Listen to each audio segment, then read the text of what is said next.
having already resolved that death would be the final act of patriotism for Rome's dictator in perpetuum, Gaius Julius Caesar. The approximately 60 conspirators, led by Marcus Junius Brutus and Gaius Cassius Longinus, began concocting their leader's dramatic exit from the stage of Roman politics.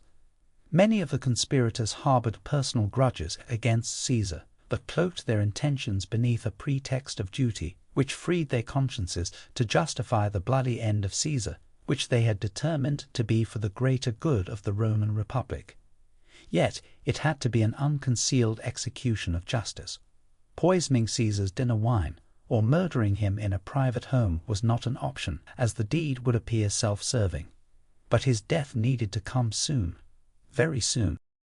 Not only had Caesar been named liberator, father of the nation, dictator for life and imperator of Rome's legions for life, but he had also been granted consular power for 5 years, with the ability to control elections, along with the powers of the censorship for 3 years, meaning subsequent power to control who was admitted to or removed from the Senate. Additionally, in 48 BC, when named dictator for his second term, the Senate had awarded Caesar the tribunicia potestas, without having to hold the office for which Caesar as a patrician was ineligible. The tribunicia potestas gave him the same authority and veto power as that belonging to the tribunes of the plebs. This prevented any other tribune of the plebs from interfering with Caesar's legislative agenda. Even the office of Pontifex Maximus was now Caesar's to bestow on an heir. Traditionally co-opted from within the College of Pontiffs, the prestigious title of Pontifex Maximus was put into the hands of the voting tribal assembly in 103 BC by tribune of the plebs, Gnaeus Domitius Aenobarbus, who then used his legislative success to allow that he be elected to the office previously held by his father.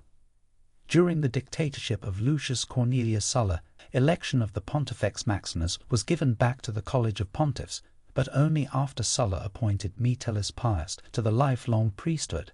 In 63 BC, then tribune of the plebs, Titus Labienus, legislated the overturning of Sulla's law, and with the decision back in the hands of the tribal assembly, Caesar was elected Pontifex Maximus after the death of Metellus Pius. But now, with Caesar serving as high priest, is Magister Equitum Marcus Aemilius Lepidus serving as a general pontifex alongside Marcus Antonius, as well as alongside Caesar's nephews Lucius Pinarius and Gaius Octavius. The office of Pontifex Maximus had suddenly become a matter of inheritance. Whomsoever Caesar adopted would be Rome's next high priest. With an almost perpetual shower of honors and privileges being heaped upon Caesar, it followed that the dictator might think to make his dictatorship a legacy as well, and that fear could not have escaped the minds and hearts of the conspirators. There was already a rumor afoot that only a Roman king could defeat Parthia, and the need for Caesar to take military action against the Parthians was unmistakable. Politically, the populace was divided on the issue of Caesar's authority. But in their anger toward Parthia for the annihilation of Rome's legions 9 years earlier, and in their desire to avenge the deaths of Marcus Licinius and Publius Licinius Crassus, the populace was absolutely united. Despite the fact that it was Crassus who broke the peace treaty by invading Parthian territory, Caesar needed a platform to distract the Roman people from political polarization. Reminding them that Rome still had an unpunished enemy at its border was the perfect equalizer. Was Caesar victorious against Parthia, completely uniting the people of Rome, he would come home a larger-than-life hero with even more unshakable power. That was a risk the conspirators could not take. A plan was devised to murder Caesar in the summer, during the elections for the 43 BC year. Caesar, in his capacity as consul, would oversee the elections from atop a podium. To kill Caesar at the elections would also send a poignant message to the people of Rome. The elections meant nothing. The people could only vote on Caesar's picks, and many of the candidates, like Decimus Junius Brutus Albinus, praetor for the 44 BC year and scheduled to become governor of Cisalpine Gaul, were not even old enough to legally hold the praetorship. Caesar was ignoring the law in order to pack Rome's governmental offices with his own people, who would protect his interests while he was away on campaign. Unfortunately, during elections, Caesar would also be surrounded by his 24 lictors, there was a very good chance that the assassination attempt would fail. Next, the conspirators considered murdering Caesar as he made his way to the elections. As Caesar crossed the bridge, several of the conspirators could attack him, and though some might sacrifice their lives in the struggle with his lictors, all they really needed to accomplish was to push Caesar into the water. Under the bridge, assassins waiting with daggers could then finish the job before Caesar's lictors could save him. But this plan also came with only a minimal chance for success. Caesar, having spent the majority of his life with the legions, was not simply a frail old man who would go overboard without a fight. Finally, it was agreed that the assassination of Caesar should take place during a Senate meeting. This was the one place Caesar was not surrounded by his lictors, all of whom had to wait outside during senatorial sessions. And to kill a tyrant during a Senate meeting still conveyed to the Roman people the message the conspirators intended: the freedom for Romans to cast their own votes for representative government. But there was one problem. Since the burning of the Senate House following the death of Publius Clodius, and the reconstruction of the Forum Romanum financed by Caesar, Senate meetings were held in various temples and curia around the city, with the location of each meeting revealed only once the meeting was scheduled. This made it impossible for the conspirators to hide weapons within the building in advance of the meeting.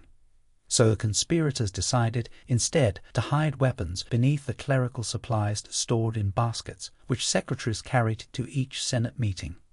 Other weapons would be hidden within the folds of some of the conspirators' togas. With that settled, one decision remained: which Senate meeting would be assigned the fatal honor. Caesar helped to seal his fate when he announced that on March 18th he would be leaving Rome. He would first journey to Illyricum, where he intended to conquer the Dacian king Burebista for encroaching on Roman territory over the previous 13 years. After Dacia, Caesar would cross through Armenia, then cautiously invade the major cities within Parthia. After defeating the Parthians, Caesar meant to head north into the Caucasus Mountains and invade Scythia. From there, he would circle the Black Sea and conquer Germania before returning to Rome through Gaul. If successful, Caesar's conquests would accomplish his goal to push the Roman Empire to the water in all directions. For the conspirators, this meant their plan to assassinate Caesar must bear fruit at the very next Senate meeting, scheduled for March 15th, known as the Ides of March. This date was much sooner than the conspirators had anticipated. Yet, when Caesar unexpectedly dismissed his 24 lictors from service, the conspirators became more confident in their hurried plans. With the date set, another subject arose. Regardless of their reasons for killing Caesar or their ability to control the public narrative, Caesar's most loyal allies were going to be a problem. Marcus Aemilius Lepidus, Caesar's Magister Equitum, was encamped on Tiber Island at the head of a full legion. What was to stop him from marching his legions into the city following the assassination of Caesar? And what of Marcus Antonius? As Caesar's former Magister Equitum, he had overstepped his authority so boldly that Caesar had been forced to remove him from office. Yet now that he brought the support of the city plebs, which he had garnered from his wife Fulvia's dowry, Antonius was once again at Caesar's side. What had Marcus Antonius negotiated in exchange for the city plebs' support of Caesar? Was he now Caesar's heir? If so, then, following Caesar's death, Marcus Antonius was not likely to step aside and allow the restoration of the Republic with Caesar's wealth, legions, and the also inherited office of Pontifex Maximus at stake. Perhaps, suggested Cassius, both Marcus Antonius and Marcus Aemilius Lepidus also needed to be assassinated. Antonius had already turned down one chance to kill Caesar, and Lepidus was loyal to a fault. But Marcus Junius Brutus disagreed.